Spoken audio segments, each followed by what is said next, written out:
Good evening. This is Point Blank here at KTN News at the Nairobi Serena. Professor, this is a historical moment that many generations will look back at. There has been major political fights in the country. There was the Jomo Kenyatta-Jaramogi showdown. There was the showdown between KIBAKI and Raila Odinga. There was a showdown between Raila Odinga and the late Wamalwa Kijana. There was a showdown, one would argue, between Saitoti and Uhuru Kenyatta on the takeover of the Moi succession. Clearly now, there is a political contest between Uhuru Kenyatta and Dr. Ruto. I want to take you, or Kenyans, who is this man, in your view, Kenyatta? What is he made of? Does he have the steel to handle Ruto? Mm-hmm. Well, I would say that first and foremost, you cannot forget that Kenyatta comes from the Kenyatta family. So he is a Kenyatta. And I was amazed when, two headlines were contrasted yesterday in one of the social media platforms where we had 1966, 69.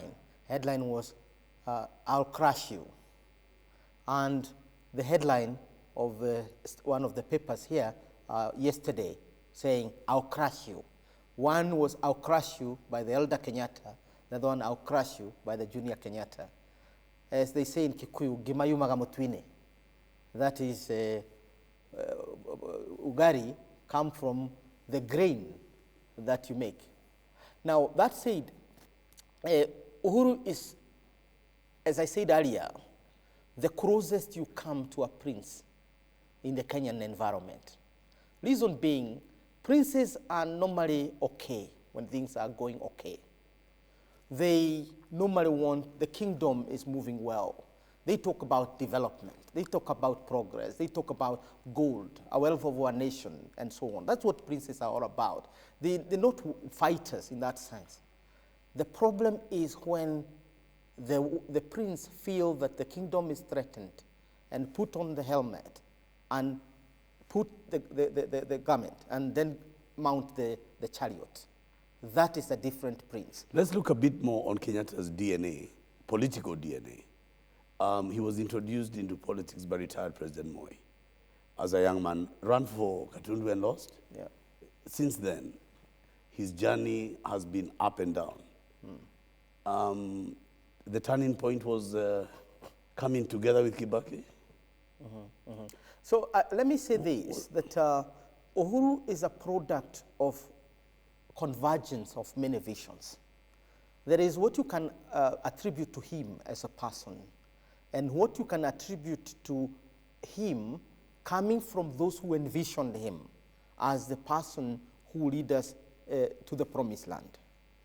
And the bearer of the vision initially was Daniel Moi. The story has it that when he lost in Gatundu in 1997, there was so much anger that it was thought that he should go to Rongai and be elected in Rongai, because they thought, we cannot waste time. We need to get this young man into the political arena as quickly as we can.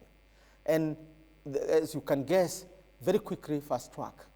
In central Kenya, elders like Jenga Karumes and others were already beginning to embrace him as the future where we're going.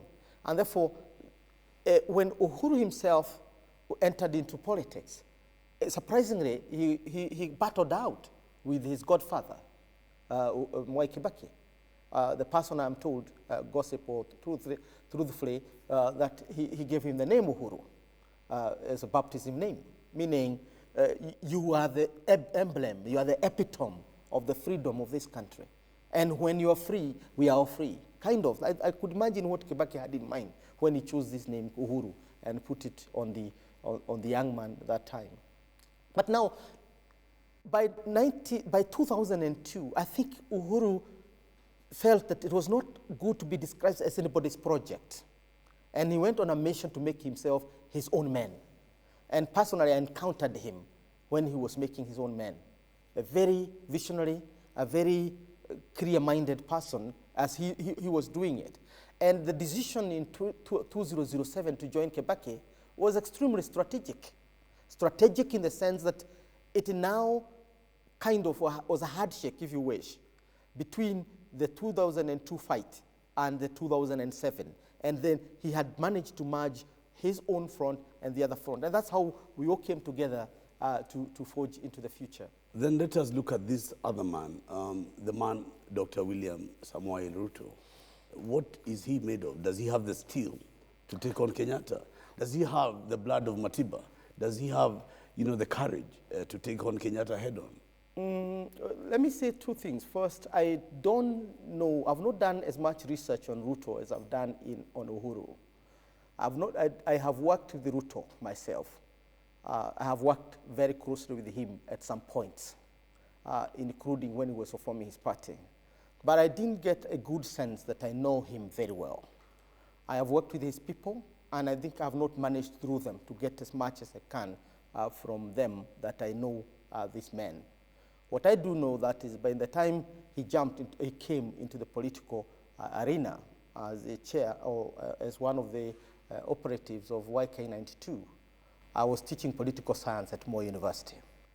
And I was very much opposed, as everybody else, to the Moi regime.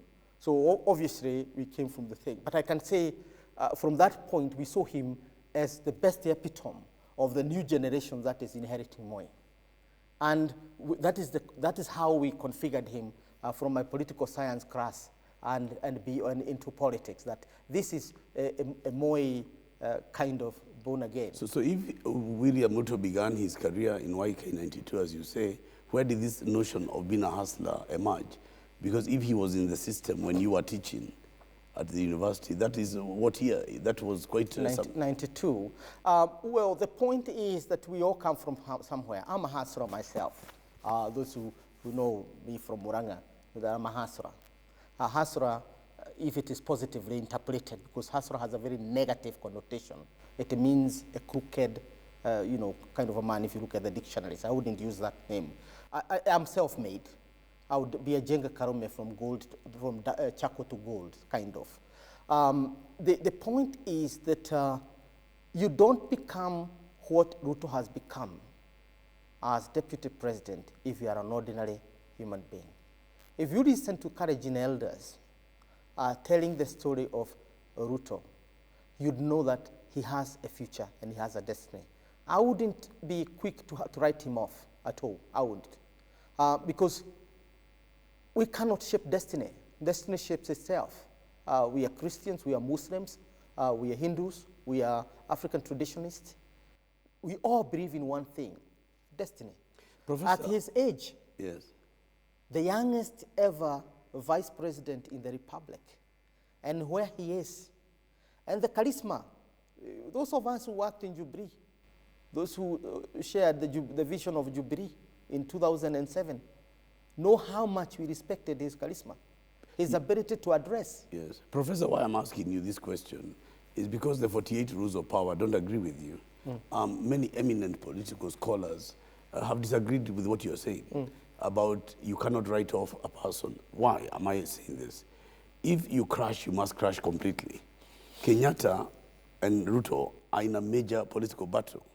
And I'm putting it to you point blank, because Murathe came here nearly in February or March, and he was telling me that a decision has been made by the Kenyatta wing to fight with Ruto.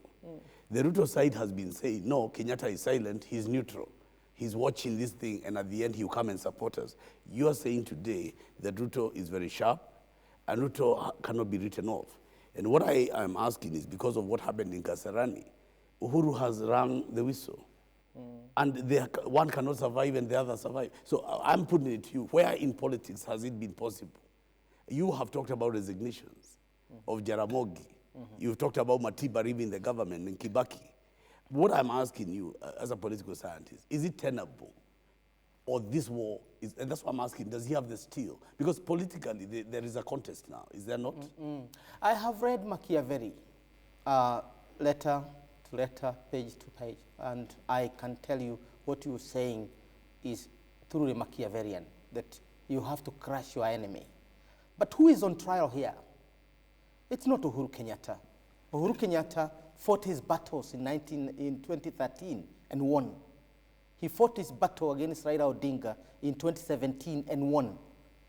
Odinga marched his troops in 2018, and in 2018, he marched his troops to the streets, and Uhuru had his troops. Uhuru knew that there comes a time when you have to change strategy, and won over Raila Odinga. The man on trial is William Ruto.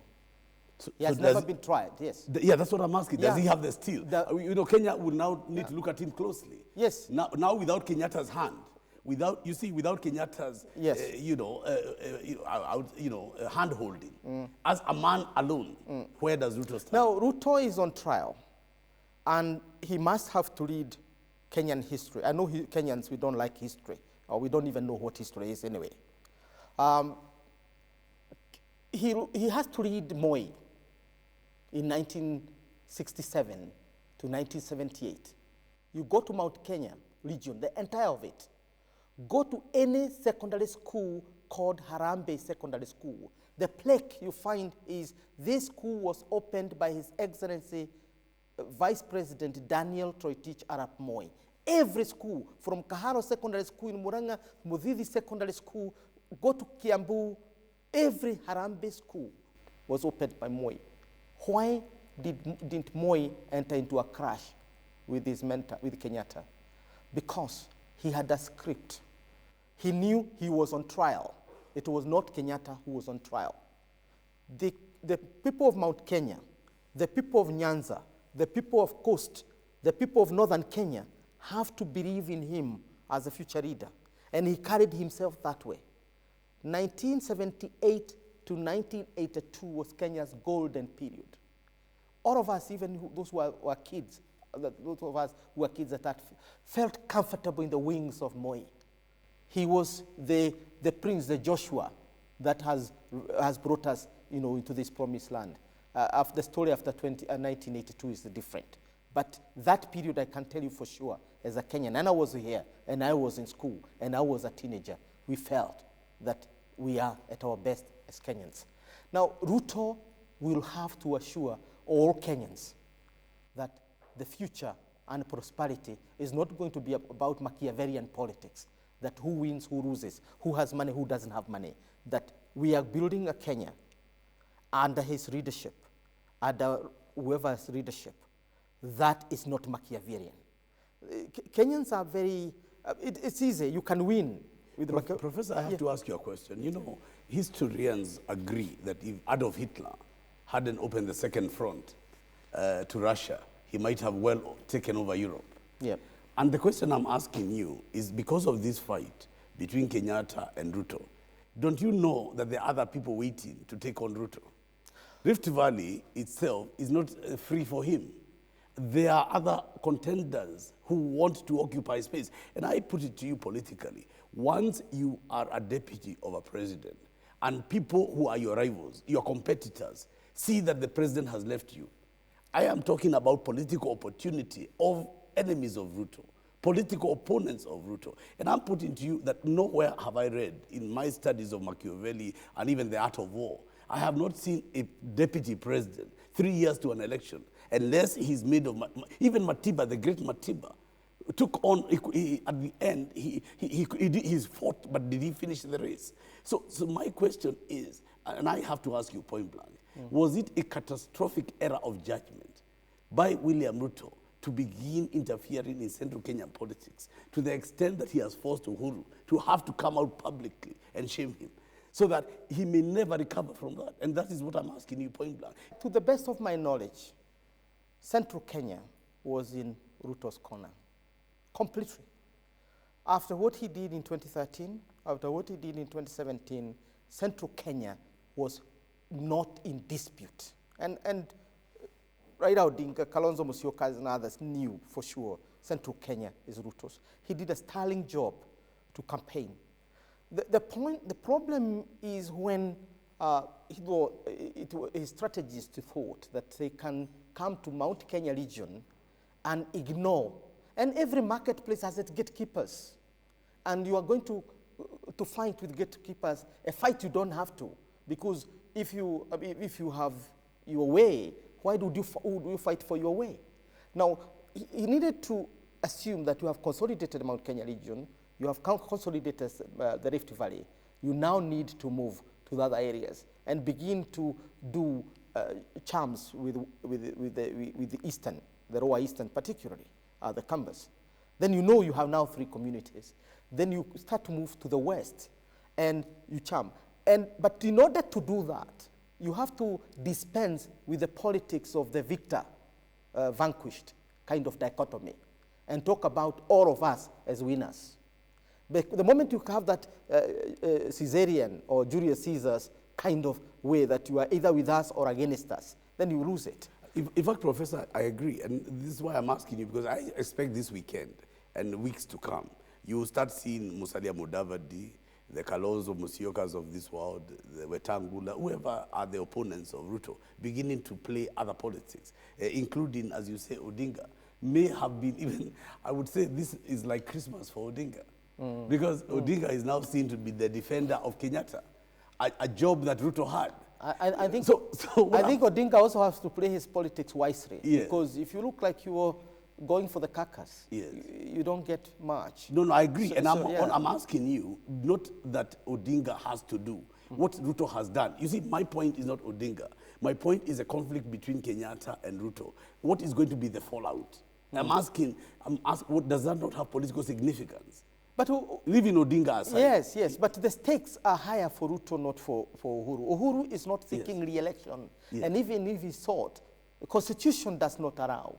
The configuration of his power is that he is still the legitimate leader of a region in a country where politics basically is built on the pillars, the ground on which politics is built, region. And that's what Madera told us, that all politics is local. And if all politics is local, the locality of politics in Mount Kenya region rests on Uhuru. And I can announce today that I've been told that there's going to become a tour of Central, a 4-day tour or 3-day tour. Kenyatta is beginning a tour of Central Kenya with Odinga. And why I'm asking you these questions, because we are testing. You said Ruto will be tested. Now, Kenyatta has not actually gone politically against his deputy in the region. And from what I'm hearing, he's taking the war of the deputy to the region. And I'm asking, can Ruto have an answer to that? I've been in politics, and I know when to go to the ground. I don't think even when Kenyatta goes to the ground, it is because he's going to fight the deputy. If he has to do that, he would not go to Central Kenya. Because he normally go to one of the vernacular stations, and he has such kind of a charm that he turns the region like this. I think the questions that are now raging is about his vision, his larger vision. And that's why I come in as a scholar. I wouldn't be talking politics if it was not for the passion that I have for the vision that he holds. And the vision is that we have to go beyond the Kikuyu Kalenjin diarchy and bring other Kenyans on board. And for taking a tour of Central Kenya or whatever, that will not augment this particular vision. I think Uhuru need to go to the southern part of the eastern, the Ukambani. You had to go to Ruyaland and preach this vision about post-2022, we cannot build the country on basis of alliances of tribes. So I'll let this rest, but I still feel that you didn't answer the question, but I'll leave it there, that whether the Ruto strategy can survive the onslaught in Central Kenya that is going to happen. And anyway, the issue is Odinga and Kenyatta had done Nyanza tour. They had done Luoland. And there has been a lot of pressure for Kenyatta to go to Central. And a lot of people say Ruto was spending so much time in Central in order to send signals that Central cannot be shaken. But anyway, that is what I thought brought... But what would take Kenyatta to Central Kenya, I think, is BRI, the Building Bridges Initiative. And that is not an exclusive preserve of Uhuru and Raila. There are two people who have chosen that we will unite this country and move into the future as a united country. Unfortunately, that appears to be building Raila, and therefore the Tanga side is fighting back. And the fighting back against the handshake is essentially fighting against the Raja vision of an inclusive Kenya, a Kenya where everybody feels that they have a share in the Kenya Incorporated. You know, Professor, we know each other well, yeah. and you've seen I've tried to avoid bringing Odinga's name today in this interview, because a lot of people knew there was a war between Odinga and Ruto, and that has been discussed and argued everywhere.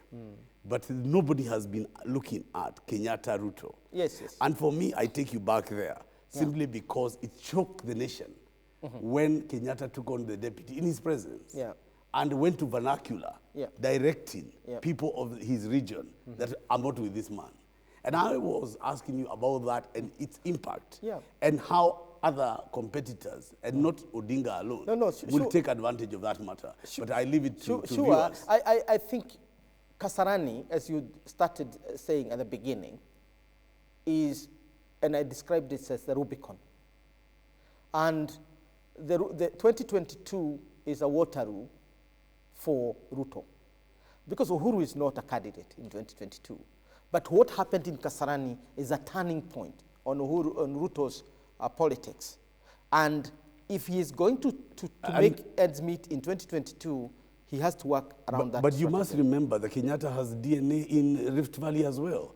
It is not exclusively Ruto. Kenyatta, coming of Moi, there are many routes to the Rift Valley. What I'm saying is a question. Is it fatal? If Kenyatta decides, bare knuckle, me and Ruto are on opposite sides. This historical premise has existed before. Kenyatta and Jaramogi. Jaramogi had said no Uhuru without Kenyatta. There was a complete fallout. But in this case, Kenyatta has the coalition. No, all I am asking you, Professor, can it be possible that Kenyatta-Ruto fallout is real? It is real. David Murathe told me it is. I mean, from Kasarani, I don't want to go into any other detail, just to decipher from what happened in Kasarani. The center is no longer holding. And therefore, to the opponents who are going to coalesce, informing the Mudavadis and so on, everybody is now back to the drawing board. They are all watching things fall apart, and they want to pick what they can pick. Yes. Things have fallen apart. Yes. As I come to summarize the occurrences that I saw, something very interesting arose. First of all, this Akurino conference, the president arrived ahead of his deputy, and it had just followed the Anyang' Nyong'o funeral, which had happened there in Kisumu. But then, the day before, Sabina Chege and the women who had visited Murang'a, there was heckling in Central, leading Sabina Chege to cry in public. And then there was a question of headlines, Ruto versus Uhuru in Central. So why, as I summarize, the Kenyans should know there was a context to Kasarani. And also Rodwa. I don't know the northern Kenya part, where Uhuru was challenged and told very frankly that he has to declare that he's supporting Ruto, and I thought that made him and many other people very angry. That you are basically told what to do. At the National Prayer Breakfast, Ruto spoke very tellingly, pointedly, and you know, the president was there. He said, unlike those who are born here in privilege, I came from the gutters. And people thought he was dressing down the president. Well, whatever it is, I think the point is Kenyatta is not on the ballot for the president in 2022. But Kenyatta will be the kingmaker. Raila, Kalonzo, and others, they will have to decide who rules this, who governs this country into the future. And I'm going by the reality of our politics here. The politics is dealing. You know, you have to come together around the table and forge something. So, well, this is point blank here at KTN News. Professor Peter Kagwanja says Uhuru Kenyatta is not in the ballot. But what if he is? What if Kenyatta is going nowhere and he wants to take on Ruto in a different way? A lot of drama unfolding, but watch here, point blank, at KTN News. Thank you. Professor, yes, asante sana. asante sana. Thank you very much. Thank you. Thank you. Yeah.